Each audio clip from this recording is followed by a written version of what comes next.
por que é tão difícil mudar um comportamento alimentar, passa muito por isso, porque existem vários componentes de estilo de vida. Nosso sono, por exemplo, a gente nem falou do sono aqui. Sono, estresse, o suporte social que você tem das pessoas, a prática de exercício, tudo isso influencia a tomada de decisão do que eu vou comer e por que eu vou comer aquilo. O meu querer, o meu desejo.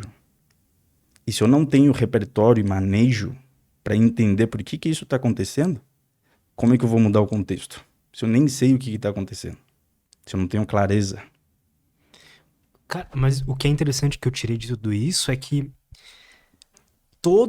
praticamente todos os elementos do nosso ambiente vão influenciar ali a gente a tomar uma decisão, né? Sempre. Quando você falou da parte social ali das pessoas, né, a gente nem passou por isso, né? Então, às vezes você tem um companheiro, uma companheira, sei lá, que fala, não, pra que a gente vai fazer dieta, tal, não sei o quê, ou algo assim, né? Tem um estudo de 2007, esse estudo deu muito do que falar, foi publicado no The New England Journal, pelo Nicholas Christakis. E o título é The Spread of Obesity 32 Years, ou seja, como a obesidade se espalha ao longo de 32 anos de acompanhamento entre pessoas próximas. Sério que o cara fez Os esse caras fizeram estudo, isso. cara? Que foda. Os estudos do The New England Journal são absurdos. E eles mostraram que quando você tem um cônjuge, uma namorada, um esposo, alguém com quem você está se relacionando, e essa pessoa ganha peso, existe uma probabilidade de 37% de você também ganhar peso. Quando um amigo próximo ganha peso, existe uma probabilidade de 57%. Quando alguém, um familiar, um irmão, um primo, alguém que está ali dentro do núcleo familiar ganha peso, tem uma probabilidade de 40%. Ou seja, eles chegaram a uma conclusão que hoje parece óbvia, de que sim, a obesidade, o sobrepeso se espalha dependendo das conexões sociais que a gente tem. E principalmente de pessoas próximas. Para mim é muito comum receber pessoas no consultório, no atendimento clínico, de pessoas que estão com dificuldade de emagrecer porque ou o marido ou a esposa não criam um ambiente favorável e essa pessoa está ganhando peso. Ou a mãe está ganhando peso, ou já está acima do peso e não cria um ambiente favorável para o filho que está tentando emagrecer. Porque ele não consegue falar não para a mãe, se sente mal de falar isso. O que faz, cara, nessa... É complicado, É né? muito complicado, é difícil. E se espalha, aí a gente identifica, cara, beleza, tá existindo um componente aí ambiental, de contexto, de relações, que a gente primeiro precisa identificar.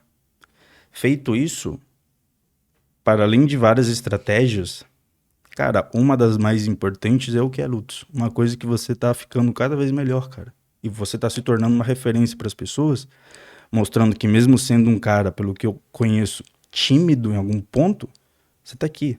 Você tá se esforçando, você tá no seu melhor. Comunicação. Se eu não tenho skill de comunicação, de falar o que eu sinto, o que eu preciso e o que eu necessito, vai ser uma batalha bem difícil aí pra você conseguir vencer, cara. Se essa pessoa não tem habilidade pra conseguir fazer isso. Eu desenvolveria isso. E tem estudos que mostram que isso é o mais importante a ser feito nesse contexto.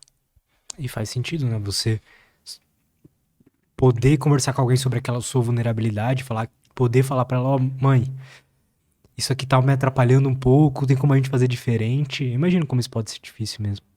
Que, Mas importante. que aí, às vezes, a outra pessoa não vai entender, não vai compreender.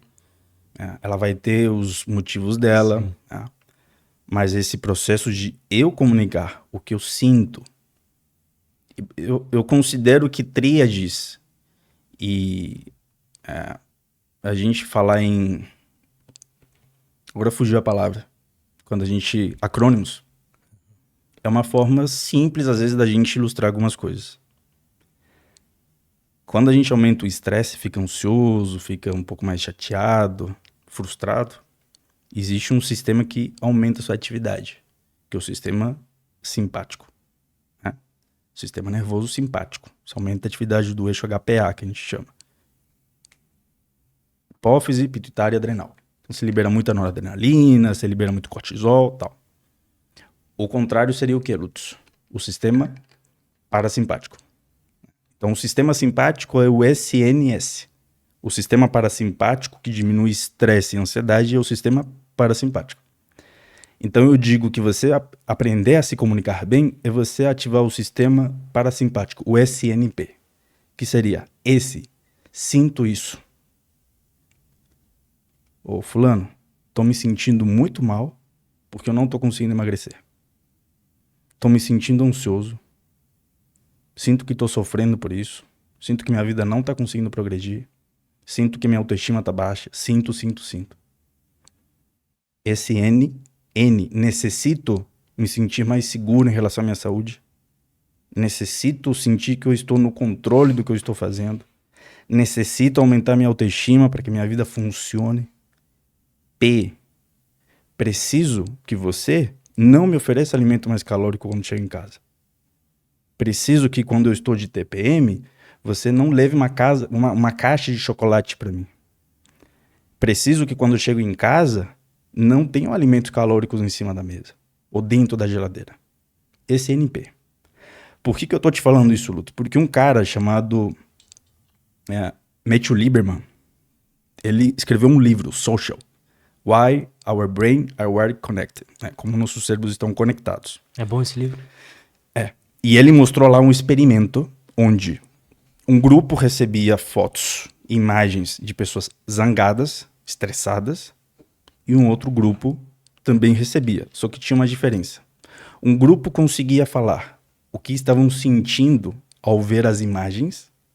Nossa, eu tô me sentindo com medo vendo essa imagem, tô me sentindo assim. O outro grupo não conseguia diferenciar muito bem o que sentia.